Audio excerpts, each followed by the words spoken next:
Greetings, everyone, and welcome back to another episode of Deciding to Soar, living life your own way.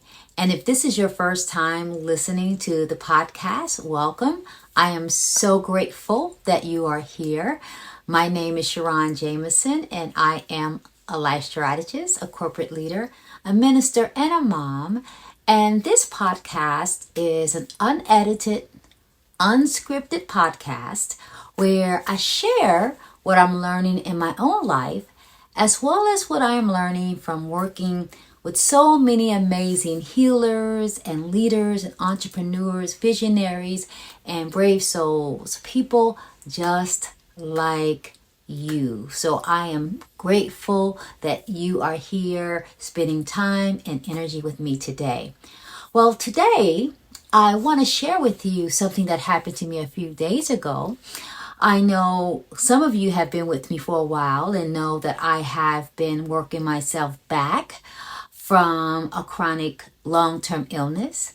And thankfully, I am getting stronger. My stamina is increasing and I can tell that my strength is coming back. So I am so amazingly grateful.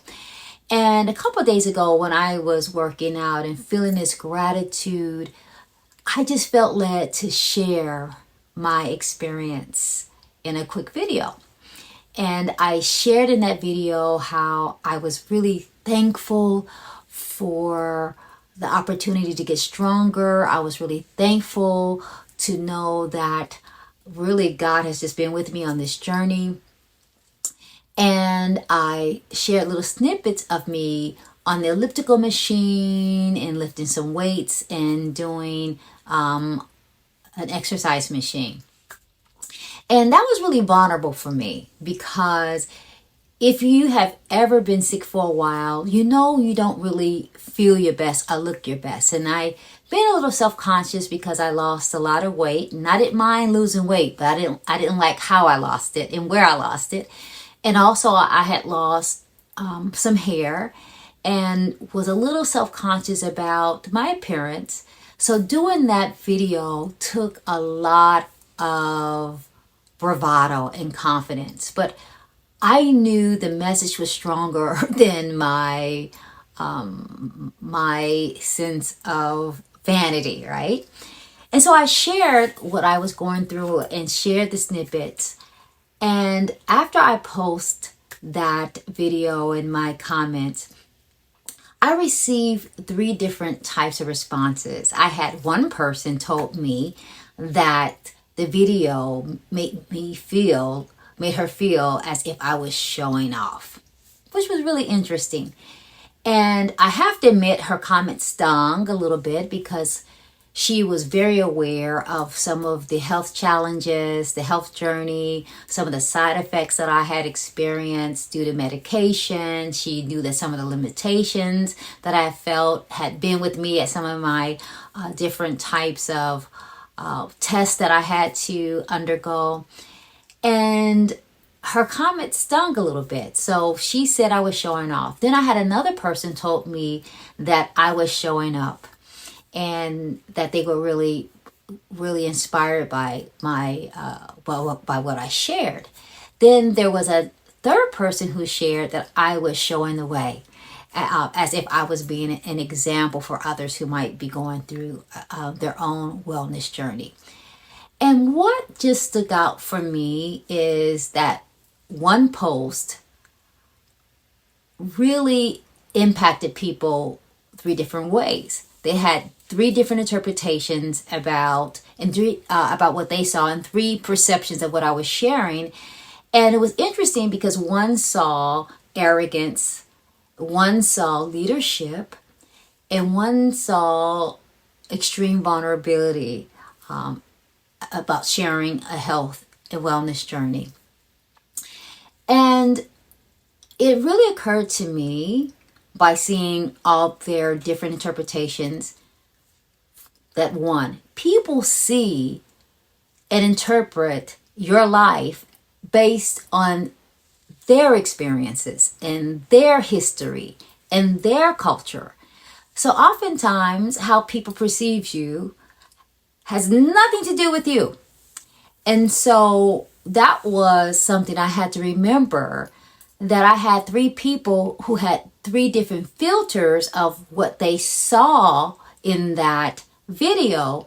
And even though I really love 2 of their perceptions, but all of the perceptions had nothing to do with my intentions. And so I want to remind you that how people interpret you and interpret your journey, and interpret your words and interpret your healing has nothing to do with you. Everything has everything to do with them. And so I think that we can allow ourselves to put some distance between a person's negative perspective and our good intentions. So that's the first thing that came to me based on those 3 very different perceptions.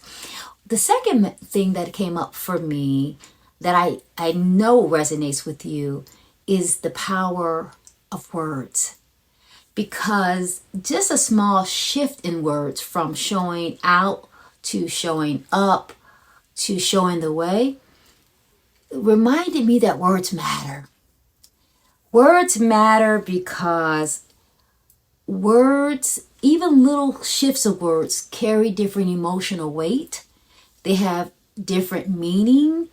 They land differently on our hearts and our minds and our bodies. They really reveal a lot about not only a person's mental state, but also the person who shared those words, their mental state. And so it really made me think about how careful am I about my words, knowing that my words have the power to heal, the power to inspire, but also have the power to inflict harm, to cause shame and doubt. And so it made me really be more mindful about language and how just a few words can change the impact and the relationships that you have with many people. So that's the second thing that it came up for me. So words matter.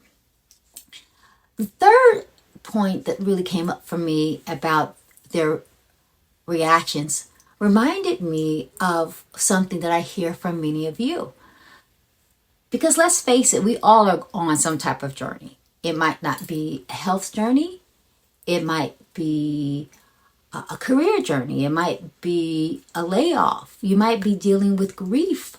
You might be dealing with a change because you're dealing with aging parents, or health crisis, or your children just finished high school and college. Are you ending a relationship or starting a new relationship? We know that all those types of experiences are shifts or pivots that can invoke many different types of emotions.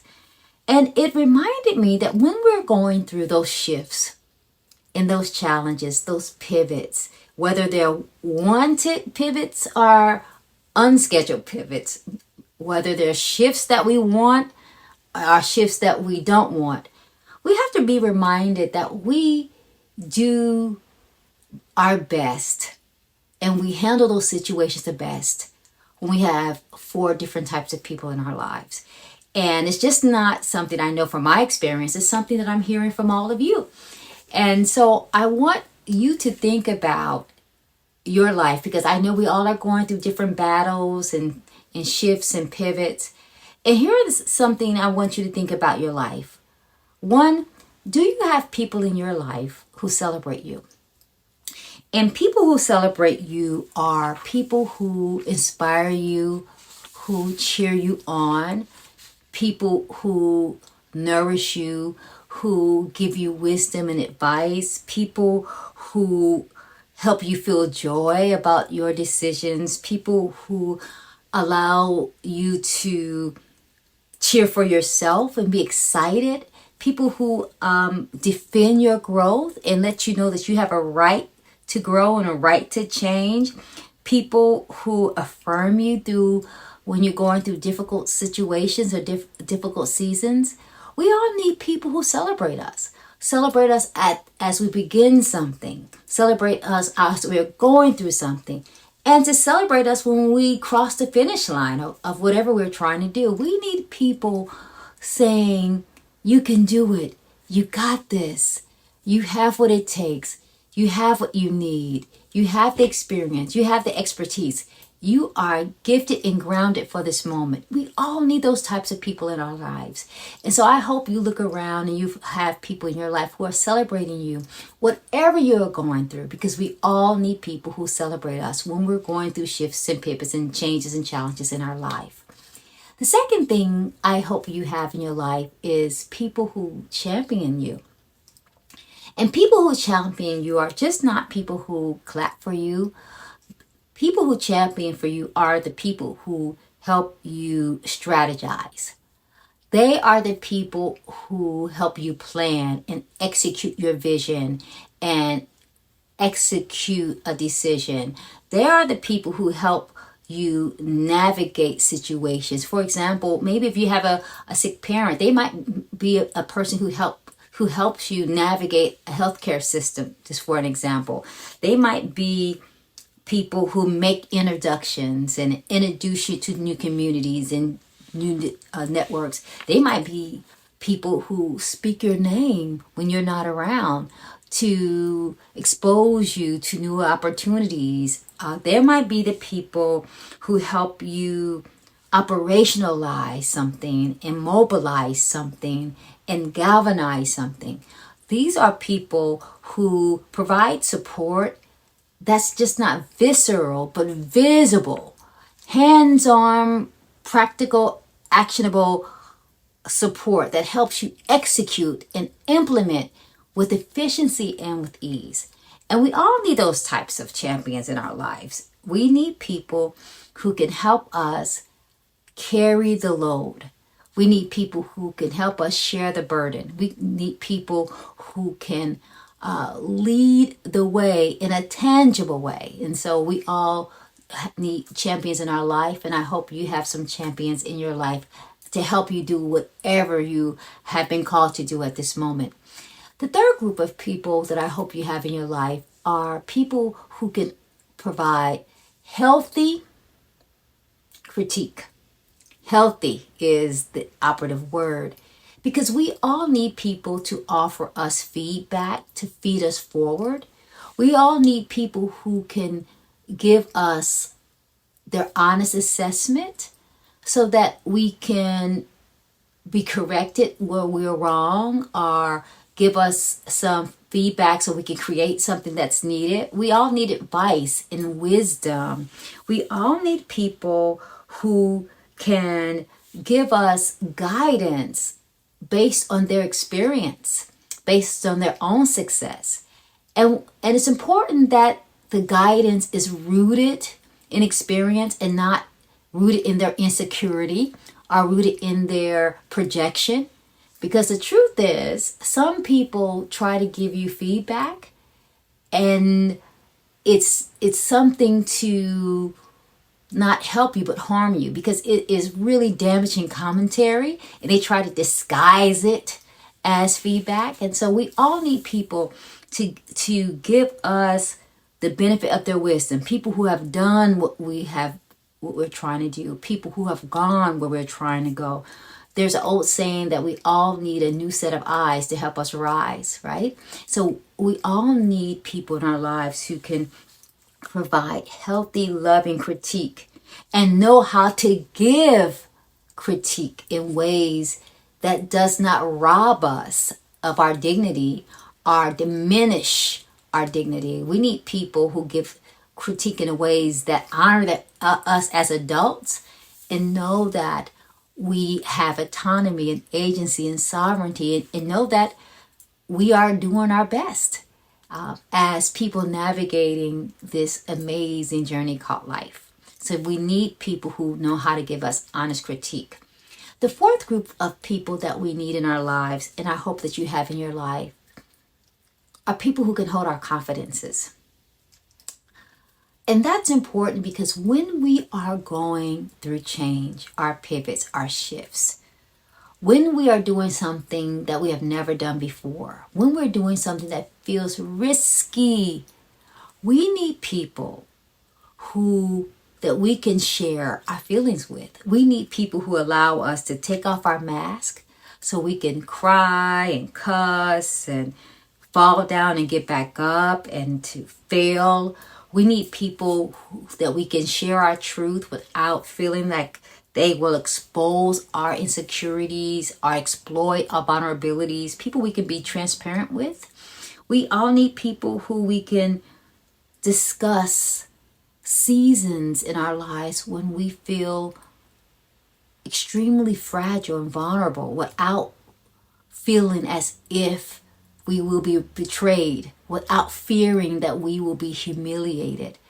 We need to know that our secrets are safe, and our secrets stay safe even if that relationship with that person ends, right? We all need people like that. And so my prayer is that as you are going through whatever pivot, shift, change, I don't care if it's exciting or something that was unplanned, I hope you have people in your life who can hold your confidences so you can be human. Because being a human is messy, change is messy, growth is messy, everything is messy, and we all need a place where we can be messy and don't have to perform for others and just be who we are at that season in our lives.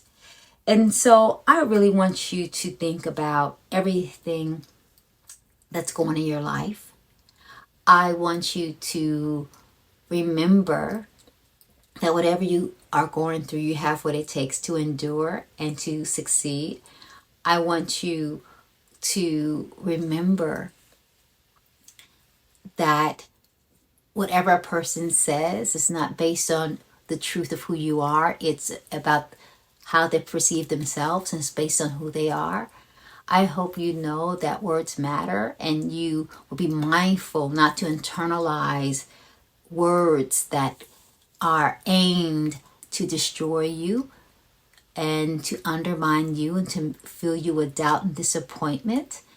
I also hope and pray that you have these 4 types of people in your life, whatever you're going through. I hope you have somebody cheering for you and celebrating you and championing you as you are navigating new terrain. And I hope you have people who are giving you honest critique so that you have the wisdom that you need to win. And I pray that you have people in your life that you can tell your secrets to, and they can hold it with integrity and confidence.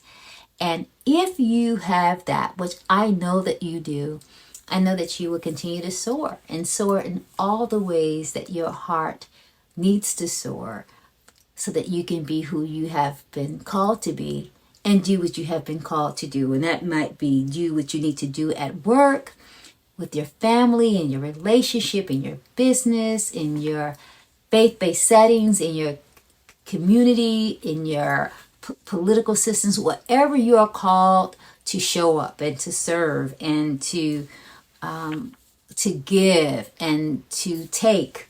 I hope that you know that you have everything you need for that moment already inside of you.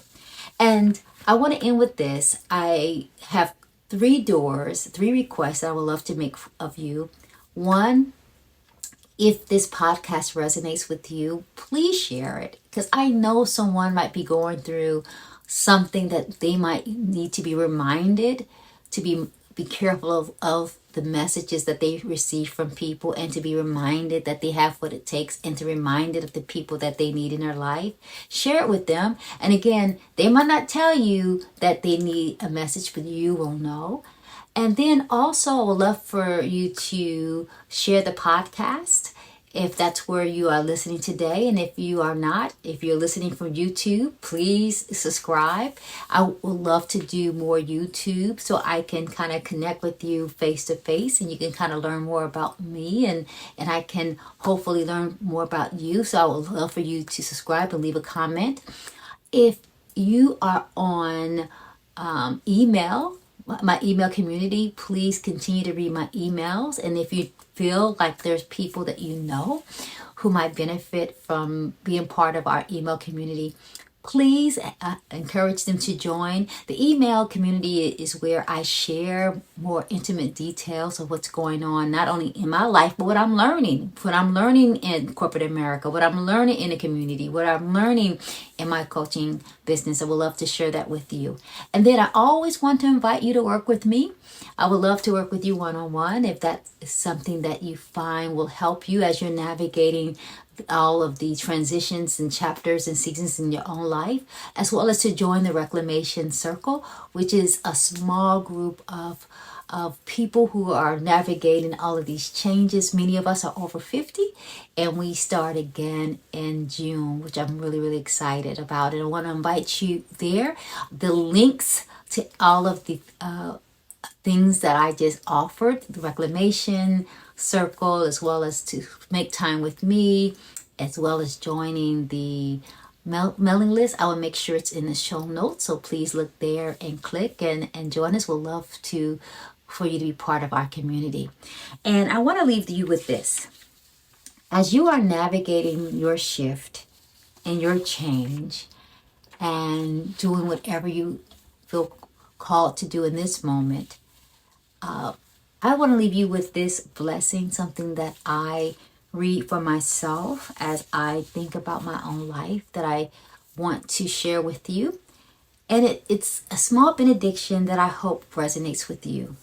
And it says and reads as follows. May you be surrounded by people who can honor who you are and who you are becoming. May you recognize the difference between people who celebrate your light and people who want you to stay in the dark. May you find wise people who strengthen your spirit instead of shrinking it. May you have discernment, courage, and peace while building the next version of your life. And may you remember that you have everything you need inside of you to soar higher in this special season in your life. Because what I know for you and what I know for me is the best is still yet to come. Thank you so much for joining me today. I hope this message resonates with you. And I hope to see you next week as we continue this process to learn about ourselves so we can be who we have been called to be and do life our own way, knowing that the best is still yet to come for me and you. Blessings to you always.